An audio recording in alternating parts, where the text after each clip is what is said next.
بسم اللہ الرحمن الرحیم۔ وسوسہ شیطان۔ لوگ بڑے پریشان ہوتے ہیں کہ شیطان نے بہکا دیا، شیطان نے بہکا دیا۔ ایک سوال ہمیشہ اٹھتا رہا ہے کہ ماہ مبارکہ رمضان میں کون بہکائے گا؟ شیطان تو قید ہو گیا، شیطان قید ہو گیا تو اب کون بہکائے گا؟ چلیے آپ قرآن کو غور سے پڑھ لیجئے تو سورہ مبارکہ والناس قرآن مجید کا اس ترتیب میں آخری سورہ جو ہے، قل اعوذ برب الناس ملک الناس الہ الناس من شر الوسواس الخناس الذی یوسوس فی صدور الناس من الجنۃ والناس۔ یہ خناس جو وسوسے پیدا کرتا ہے یہ کون ہے؟ کہ یہ جنوں میں سے بھی ہو سکتا ہے اور انسانوں میں سے۔ اب غور کیجیے، اگر کوئی شیطان ایک جن کے نام سے آپ کے ذہن میں محفوظ ہے تو جن اگر وہ خاص شیطان تو بند ہو گیا، لیکن عام جن میں سے کوئی خناس بن جائے یا انسانوں میں سے کوئی خناس بن جائے تو پھر کیا کہیے گا؟ کون بہکاتا ہے؟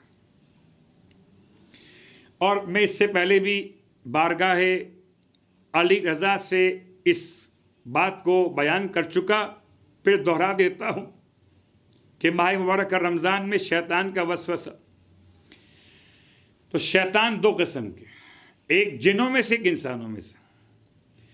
شیطان جن کا مطلب جو دکھائی نہ دے، شیطان انس کا مطلب دکھائی بھی دے سنائی بھی دے۔ شیطان جن کو بھگانا ہو تو لا حول ولا قوت الا باللہ العلی العظیم، آپ پڑھیے بھاگ جائے گا۔ لیکن اگر آپ اسے بھگانا چاہیں تو، اور اگر شیطان انسان ہو اس کو بھگانے کا طریقہ درود آل محمد، یہ روایت ہے۔ تو جیسے درود آل محمد ذکر، جیسے لا حول ولا قوت الا باللہ العلی العظیم ایک ذکر، ایسے سورہ مبارکہ الجمعہ ذکر خدا۔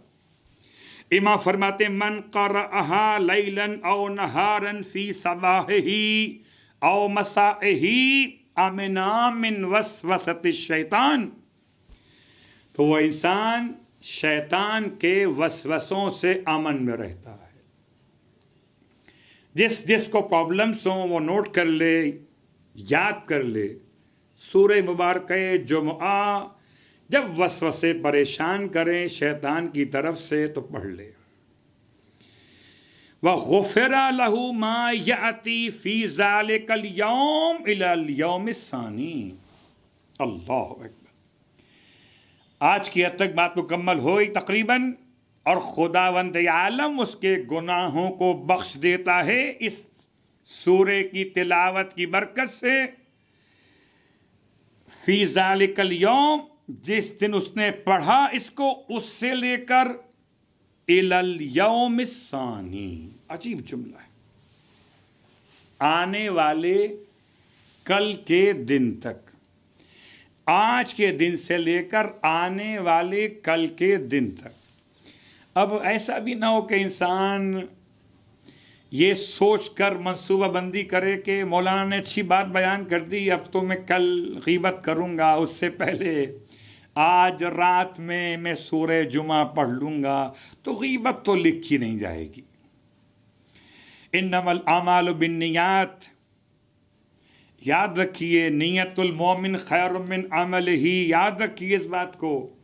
اگر کوئی انسان ارادہ گناہ سے کسی عمل خیر کو بھی انجام دے تو عمل خیر قبول نہیں ہونے والا۔